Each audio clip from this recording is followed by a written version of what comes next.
Bienvenidos a La mente y sus cicatrices. Soy Pablo Lorenzo, psicólogo experto en trauma y acoso. Hoy hablamos con Belén Lilienthal sobre memoria, ficción y todo aquello que a veces solo puede decirse a través de un personaje. Y es que hay niños que aprenden demasiado pronto a leer silencios, cambios de voz y gestos que otros apenas notarían. Cuando nadie explica lo que ocurre dentro de una familia, observar puede convertirse en una forma de protegerse y escribir en una manera de ordenar una realidad que todavía no se comprende.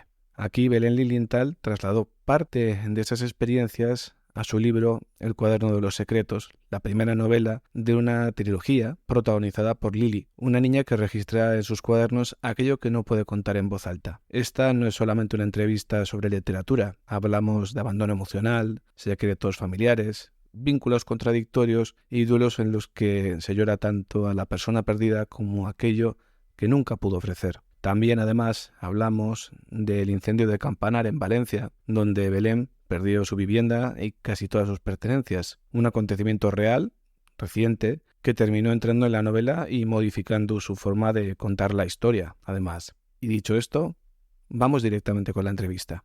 Ya estamos con Belén Lilienthal, escritora del Cuaderno de los Secretos, un libro bastante profundo que toca temas muy ligados al trauma y forma parte de una trilogía. Y estoy con su autora, con Belén. Muy buenas, Belén, ¿qué tal estás? Hola, buenas tardes, Pablo. Muy bien, aquí estamos. Bueno, la primera pregunta que hago siempre, y no va a ser menos, ¿quién es Belén Lilienthal y cuál es su trayectoria? Pues bueno, eso, mi nombre es Belén Lilienthal, nací en Granada, aunque vivo en Denia, Alicante, y soy traductora de alemán e inglés. Aparte de eso, pues mi afición a la escritura y a la lectura, por supuesto. Aquí ha nacido El cuaderno de los secretos, que es la primera parte de una trilogía. Y bueno, pues creo que primero apareció la necesidad de entenderme yo a mí misma. Hay cosas que una vive durante años sin ponerle nombre, como si estuvieran encerradas en habitaciones cerradas dentro de una misma. Y la escritura llegó después, casi como una forma de abrir esas puertas sin derribarlas. El cuaderno de los secretos nace de esa necesidad de mirar lo vivido con otra distancia, de convertir el dolor en relato para que no se quedara solo en herida. Y un poco por curiosidad, el libro en sí, ¿de qué trata? ¿Cuál es la historia, la sinopsis? Pues la sinopsis es de la protagonista es Lily, empieza a relatar su niñez en un cuaderno y bueno, va descubriendo secretos familiares, hay intriga, hay suspense, hay espionaje. Esa niña, Lily, se va haciendo adulta y va descubriendo más secretos familiares que la llevan a recorrer un camino pues un tanto arduo y doloroso. Entiendo que esa es la sinopsis, la historia, como una especie de aventura, ¿no? Sí. El libro parte de una niña que escribe su verdad en un cuaderno. Claro, ¿qué representa para ti ese cuaderno? ¿Refugio? ¿Es un testigo? ¿Es un escondite? ¿Una salvación? Pues mira, un poco de todo. El cuaderno es el único lugar donde Lily puede existir sin miedo. Es un refugio también, como has dicho tú, porque la protege, pero también es testigo porque guarda lo que nadie quiere escuchar. A veces la infancia necesita inventarse un lugar seguro para sobrevivir y para ella ese lugar son las palabras y lo que escribe en sus cuadernos. Ese cuaderno para ella es lo más importante, claro. Y el cuaderno acaba convirtiéndose en memoria, pero también en una forma de salvarse, de desaparecer. O sea, le permite, sin hacer spoilers de la novela, obviamente, le permite un poco mantener una conexión con la realidad sin dejarse Correcto, llevar. correcto. Entiendo que el libro tiene una potente carga autobiográfica. ¿Qué te permitió la novela que quizás no te habría permitido, por ejemplo, una autobiografía más directa? Mm, eso.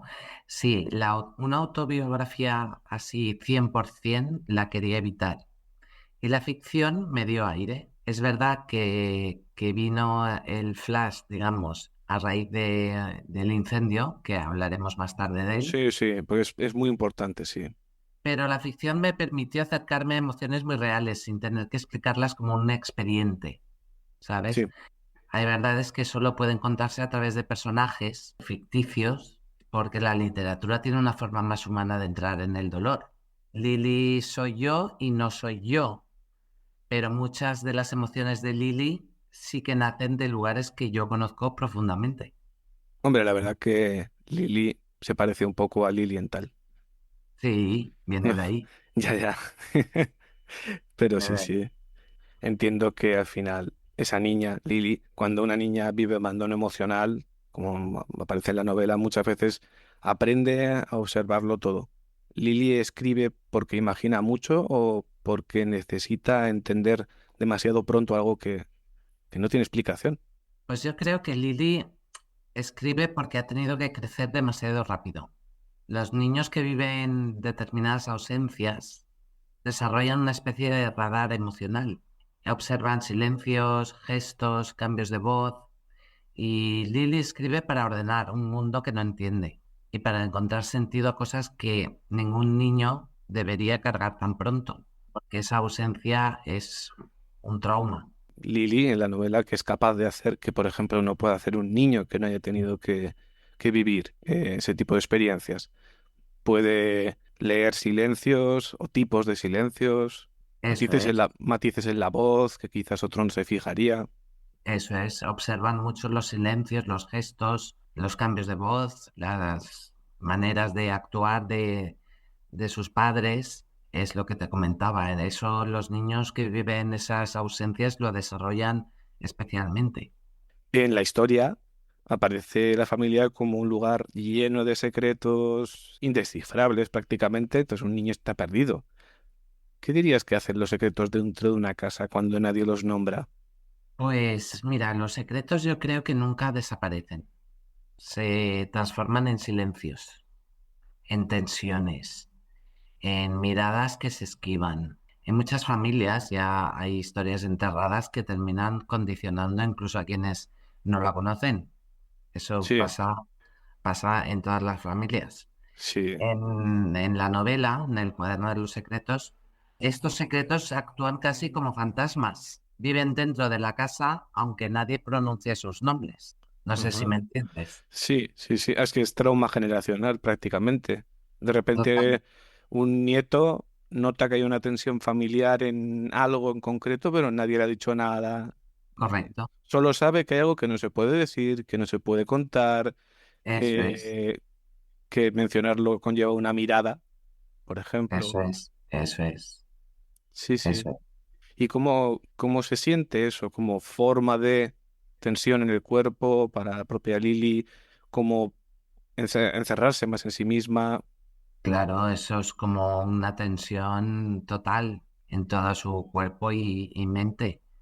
Y eso la termina condicionando mucho. A lo Claro. largo de la novela se puede ver. Ya luego cuando entra en su fase adulta, eso queda como un trauma. Claro.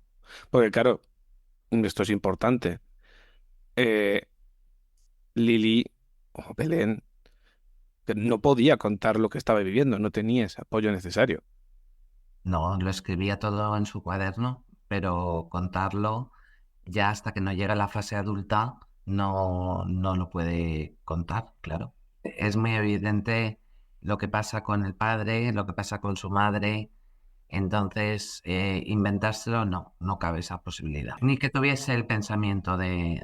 Era tan obvio, Es muy sí, obvio, sí. pero no poder pronunciarlo ahí, eso es un hándicap. Correcto. ¿Cómo se escribe sobre una madre compleja, Mm, difícil, por decirlo así, especialmente cuando hay dolor, ausencia, daño y también duelo. Pues mira, con mucha honestidad y mucha contradicción. Creo que el amor y el dolor pueden convivir dentro de la misma persona, pero es durísimo. Yo no quería construir un monstruo ni una víctima perfecta, ¿vale? Quería hablar de una relación humana rota, llena de heridas, pero también de vínculos imposibles de borrar. Es lo que hemos comentado antes, o sea, imposible de cambiar algo porque era muy obvio. Y a veces escribir sobre una madre es aceptar que nunca vamos a tener todas las respuestas. Y más una madre tan complicada como es Luisa, Sí. ¿vale? Y que Lili pues no sabe manejar la situación. ¿Puedes contar un poco cómo era Luisa o cuáles eran algunas de las contradicciones o Ah, características? Luisa es un personaje que acompaña bastante en las tres novelas y es una persona muy elegante, muy señorial, con una apariencia Muy cuidada, ¿no? muy cuidada y muy buena, pero luego es fría, fría como un témpano, más luego todos los secretos que vienen de su, digamos, profesión como espía. Y entonces, pues ahí ella se comporta de una manera fría, ¿no? En lo siguiente, Eso en la intimidad con Lily, ¿no? en la intimidad con Lily, sí. Claro, pero por ejemplo, cuando Luisa muestra a Lily en público, es súper cariñosa, es súper buena madre, o siempre es fría. Bueno, casi siempre es fría, ¿eh? Intenta a veces, cuando dices tú, cuando hay otras personas delante, intenta abordar el papel de madre, pero no es tan evidente su frialdad con todos, ¿eh? No solo con Lily, Ah, con, vale, también con importa. su marido también y con su gente de alrededor. Ella es así. Sí, pero lo dices muy bien, el papel de madre, como una especie de algo que no va con ese actor, con esa No, persona. ¿Y qué ocurre cuando la persona a la que tienes que llorar es también una persona respecto a la que quedan heridas abiertas, con los pues duelos? mira, pues mira, ocurre algo muy difícil de explicar. El duelo se vuelve confuso. No lloras solo a quien perdiste, sino también lo que nunca recibiste. Eso es muy importante de diferenciar. Hay personas cuya ausencia duele y descansa al mismo tiempo. No quiero hacer mucho spoiler, pero claro, por ejemplo, un suicidio duele y a la vez hace descansar por otra parte. Y Ujú. convivir con esa contradicción genera mucha culpa, que es lo que Lily también tiene. La novela habla precisamente de eso, de cómo se sobrevive a esos vínculos incompletos. Claro, al final aquí estamos hablando de duelos traumáticos, de duelos muy difíciles, porque al Sí, final el llorar no solo lo que se ha ido, sino lo que pudo haber sido o, exacto. o lo que vas descubriendo, o romper Sí, expectativas, es decir, de repente igual Lily ya se ha hecho adulta, pasan años, descubre una cosa nueva y luego se remueve dentro del duelo porque tiene que reconstruirse de nuevo la persona que se ha ido. eso es, exacto. Es muy Así curioso, es. curioso porque es fenomenológicamente para Lily tiene que ser complejo de narices. En tu vida, como comentas, aparecen pérdidas muy fuertes, enfermedad, depresión, divorcio, incendios, muerte. ¿Cómo evitaste que el libro se convirtiera solo en un catálogo de ese dolor que has vivido tú como persona, Belén? Pues porque el libro no habla únicamente del sufrimiento, sino también de la reconstrucción. Es cierto que la enfermedad, pues Lily la sobrelleva. El incendio, pues, es más trágico ¿Mm? porque, bueno, es un hecho real. Yo te comentaba que el libro no habla únicamente del sufrimiento, Claro, ¿vale? sí, Sino sí, también de la reconstrucción. sí, Incluso en los momentos más oscuros, hay momentos también de ternura, de amor, memoria y resistencia. Yo quería que el lector encontrara también humanidad, no solo tragedia. La novela intenta demostrar que una persona es mucho más que las cosas terribles que te ocurrieron, aunque hay cosas que ocurren muy trágicas, como el incendio, que se basa en un hecho real. Lo Sí. vivimos hace 2 años, en febrero, hizo 2 años, donde se incendió todo un edificio en Campanar, Valencia, donde fallecieron 10 personas. Lo perdimos todo, todo, todo, todo. O sea, el edificio se quemó en 50 minutos. Fue el edificio que fue famoso por la fachada, que Exacto. salió en todos los telediarios. Salió en todos los telediarios, dio la vuelta al mundo, porque fue un tema donde la fachada tenía la culpa de estar construida con un material inflamable. Entonces, que un edificio de 138 viviendas se queme en 50 minutos, Wow. pues claro, es en Valencia, vivimos las fallas, una falla tarda eso en quemarse. ¿En serio? En serio, sí, sí, una falla de sección especial tarda más o menos 50 minutos, no llega a 1 hora. Y un edificio tan complejo, pues se quemó así de rápido. Los bomberos era imposible hacer nada, No, nada. claro. Ahí no había nada que hacer. Y te pilló fuera casi de casualidad. Me pilló fuera de casualidad, sí, sí, por un día. Madre mía. Al día siguiente íbamos a estar en Valencia y bueno, pues digamos que nos libramos. Sí que es verdad que desde donde estábamos pude grabar el incendio con las cámaras. Y mi grabación precisamente con las cámaras de seguridad fue la única prueba para policía científica, bomberos, etc., de cómo era el incendio dentro de la vivienda. ¿Ah, sí? Sí, sí, mi vídeo fue la única prueba que tuvo la policía y bomberos para ver cómo el fuego entraba dentro de la casa, en concreto en la mía. Me imagino que devoraría el oxígeno Claro, de dentro.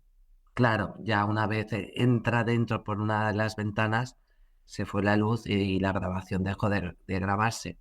Pero fue increíble ver cómo sucedía. Madre mía. Sí, fue bueno, muy relevante en el momento en el que pasó. Recuerdo que lo vi y se habló mucho sobre las fachadas, sobre legislación y en Y principio, sobre los edificios que aún quedan con ese material. ¿cuál fue el material concreto? Si no es... Poliuretano. O Vale. tiene un nombre específico o un número específico que ahora ya no es legal, o sea, ya no se pone en ninguna fachada, pero sí que existen en toda España y en todo el mundo edificios con ese material antes de que se prohibiera. Claro, como el amianto, es decir, siguen quedando tejados de amianto, pero ya no se puede construir. Eso Claro, es. vuelve a pasar algo así, o sea que no es obligatorio ahora cambiar las fachadas. Da igual, Se debería, se debería, se claro. debería. La verdad que es una tragedia porque perderías gente y los que no perdiste perderían muchas mascotas, porque me imagino que eso fue una Mascotas, tragedia. un montón, porque como sucedió a las 5 de la tarde, los niños estaban todavía saliendo del cole, los padres recogiéndolos, no fallecieron más personas por la hora. Pues menos mal. Sí, sí, por la hora. Y claro, había muchas mascotas solas en casa. Entonces murieron un montón de perritos y gatitos y otras mascotas, vamos. Eso fue una pérdida también muy dolorosa. Ya. ¿Tú perdiste alguna mascota también? No, gracias a Dios estaban Contigo. conmigo. Pero si llego a estar en Valencia, sí que hubiera sido posible, ¿eh? Por la Bueno, hora. nunca sabemos de lo que nos hemos librado a Eso. veces. Y bueno, una pregunta. ¿Ha tenido algún papel en tu vida las mascotas? Sí, claro, yo tengo dos perritas y son para mí un pilar fundamental. Una de ellas se llama Lily, concretamente, y la Joder. llama Marlene, Lily No. Marlene. Sí, Claro, al final las mascotas, muchos modelos recomiendan las mascotas como un modelo de apego que está ahí, que bueno, tiene sus demandas, pero es fiel, es leal. Y volviendo un poco a la entrevista en sí, ahora en tu vida aparecen como experiencia real, comentada, y casi como símbolo inevitable en el libro, el fuego. ¿Qué diferencia hay entre lo que el fuego destruye y lo que deja al descubierto dentro de la novela en sí? La novela, esta primera, El cuaderno de los secretos, acaba con el incendio y la segunda novela, El cuaderno de los nombres, empieza con el incendio, ¿no? Porque ahí se descubre una caja con secretos también. Pero bueno, el fuego arrasa lo material, pero también obliga a mirar lo esencial. Después de perder cosas, uno descubre que permanece realmente. En la novela, el incendio no solo destruye, revela verdades ocultas, recuerdos enterrados y emociones que llevan años esperando salir. Por eso también luego es muy importante ir a la segunda parte de la novela, porque ahí es donde se descubre una caja con esos secretos. Y bueno, a veces las ruinas también iluminan y llevan a esas partes que la novela o las novelas quiere describir, que es la intriga, otra vez el espionaje, los secretos, todo esto que Sí. rodea la novela. A veces la caja negra, como le llaman, aparece Cla- después de que se queme el fuselaje, únicamente. Claro, literalmente. O sea, ahí aparece una caja negra, sí, que será interesante luego leer qué es lo que lleva todo dentro. Ahora, me parece muy valiente, sinceramente. Primero, escribir. A mí me ha gustado hacerlo. Es difícil escribir, yo creo, y más aún cuando se hace una especie de alquimia, ¿no? Mezclando la vida propia con la fantasía. Pero claro, Sí. muchas personas que han vivido historias durísimas también quedan reducidas, yo creo, a lo que les pasó. O sea, ¿qué parte de ti querrías que sobreviviera en esta historia más allá del trauma? Pues la capacidad de sanar, la capacidad de seguir amando, la sensibilidad, la imaginación, la posibilidad de construir algo bello, incluso después de haber atravesado todo el dolor que ha pasado Lily. Yo no quería escribir un libro sobre una víctima, pero quería escribir sobre una niña y una mujer después que pese a todo sigue buscando la luz y la esperanza. Una Eso. pregunta, ¿la trilogía también cambia de época? Esto igual es spoiler, no quiero preguntar demasiado, es decir, el primer libro, el segundo y el tercero son cambios de edades también. Cambios de edades, eso es, Vale, sí. eso es, es Correlativo. importante. La primera, El cuaderno de los secretos, Lily es niña, empieza con 11 años y luego se hace adulta al final de la novela. La segunda continúa con su edad, pero los años pasan.